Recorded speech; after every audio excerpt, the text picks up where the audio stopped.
Bangladesh's cricket board said on Tuesday that it reiterated its refusal to travel to India for next month's T20 World Cup during discussions with the ICC. The stance was first made public on January 4th when Bangladesh announced that it would not play its scheduled World Cup matches in India after fast bowler Mustafizur was released by his IPL franchise amid escalating tensions between the two countries. Bangladesh subsequently said it had formally requested the ICC to shift its fixtures to Sri Lanka. Concerns over travel and visa issues have since widened. Ali Khan, the US fast bowler of Pakistani origin, claimed in a caption to an Instagram story on Tuesday that it had been denied an Indian visa. The US is scheduled to face India in Mumbai on February 7th and the opening day of the 2026 T20 World Cup. Khan, who is currently in Colombo for a US training camp, did not provide further details. Several associate teams taking part in the tournament, including Oman, the United Arab Emirates, and Italy, are also monitoring developments closely, as their squads are expected to include players of Pakistani origin or nationality. It is reported that England's Adil Rashid and Rehan Ahmed,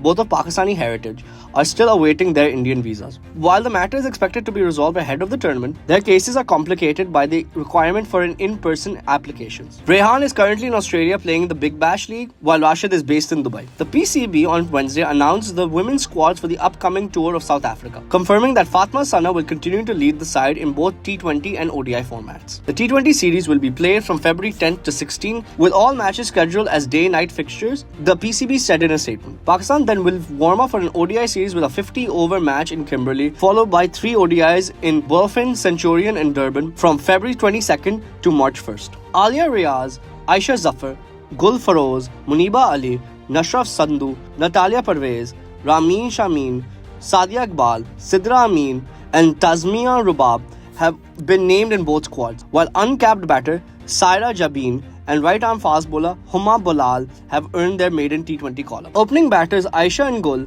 along with left-arm pacer Tazmia and wicket-keeper batter Naja Alvi, have been included in the 15-member ODI squad after missing out on selection for the ODI World Cup. Dania Beg, Naja, Sadaf Shams and Saida Aroob Shah are part of the 50-over squad only, while Huma, Saida, Tuba Hassan and Iman Fatma feature exclusively in the T20 squad. The tour marks Pakistan's return to South Africa for a bilateral series after 5 years, having last toured the country in January 2021 for a 3-match ODI series in Durban. Pakistan also featured in ICC's Women's T20 World Cup in South Africa in February 2023, playing their matches in Cape Town and Paarl. In English football, Manchester United announced on Tuesday that it had reached an agreement in principle with Michael Carrick to take charge of the Premier League side on an interim basis until the end of the season. The former Middlesbrough manager replaces Ruben Amorim, who was dismissed earlier this month, and will face an immediate challenge with his first match in charge against second-place Manchester City at Old Trafford on Saturday. Carrick, 44, inherits a side enduring a difficult campaign. United are 7th in the Premier League standing, 17 points behind leaders Arsenal, and have already been eliminated from both domestic cup competitions. Their FA Cup exit following their 2-1 defeat to Brighton and Hove Albion has left the club facing its shortest season since 1914-15, with just 40 matches scheduled to play across all competition. Carrick has made 464 appearances during his playing time in Old Trafford, winning 5 Premier Leagues and a Champions League. His managerial resume includes a spell at Championship side Middlesbrough, where he took charge in October 22 with the club in 21st place and guided them to a 4th place finish and a playoff berth in his first season, while also reaching the League Cup semi-final the following campaign. Manchester City took a firm step towards the League Cup final as Samayo scored his second goal in many games as Ryan Cherokee struck in stoppage time to seal a 2-1 win over holders Newcastle in the first leg of their semi-final on Tuesday. Samayo, who joined City earlier this month in a $65 million deal from Bournemouth, finished from close range in the 53rd minute after meeting Jeremy Doku's cross. The forward thought he had doubled their lead in the game, but his effort was ruled offside after a lengthy VAR check. City nevertheless secured a late cushion for the return leg when Cherokee swept in a low finish to silence the home crowd. In Spain, Antoine Griezmann's second-half free kick earned Atletico Madrid a 1-0 victory over second-tier Deportivo La Coruña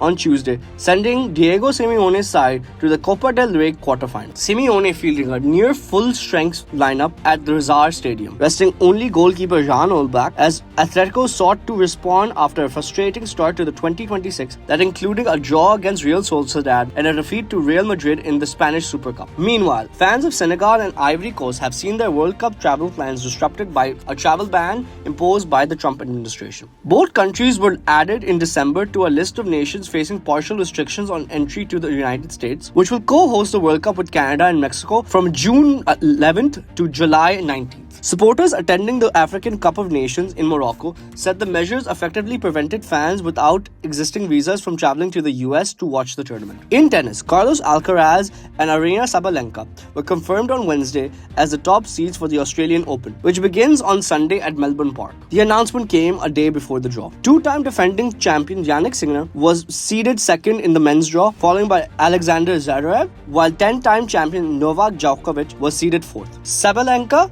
Iga Swiatek and Coco Gauff are the top three seeds in the women's draw for the second consecutive year. Defending champion Madison Keys is seeded ninth and is one of 4 Americans in the top 10. In American football, Mike Tomlin stepped down on Tuesday as the head coach of the Pittsburgh Steelers, bringing to an end a 19-year tenure during which he never recorded a losing season. Tomlin, 53, is not expected to coach elsewhere in 2026. The Steelers said his achievements will likely never be duplicated. Tomlin said the decision was made after much thought and reflection, thanking the Rooney family, players, coaches, and supporters for their backing throughout his time in charge. He informed players of his decision at the team meeting on Tuesday, a day after Pittsburgh were eliminated from the playoffs with a 30-6 loss to the Houston Texans in the AFC wildcard round. Elsewhere, the Philadelphia Eagles announced the removal of Kevin Patullo from his role as offensive coordinator. Head coach Nick Sirianni said the decision was difficult, praising Patullo's contribution to the team over the past 5 years. Despite boasting the most expensive offense in the NFL, featuring Saquon Barkley, AJ Brown, Devontae Smith, and Jalen Hurts, the Eagles struggled for consistency and were eliminated from the playoffs following a 23-19 loss to the San Francisco 49ers in the NFC wildcard round. In the NBA, Shai Gilgeous-Alexander scored 34 points as the Oklahoma City Thunder defeated the San Antonio Spurs 118-98 on Tuesday. SGA produced a dominant third quarter, scoring 15 points as the Thunder pulled clear after a tight first half. Oklahoma City recorded a season-high tying 11 blocks and held the Spurs below 100 points for the first time this season, extending their strong run of form.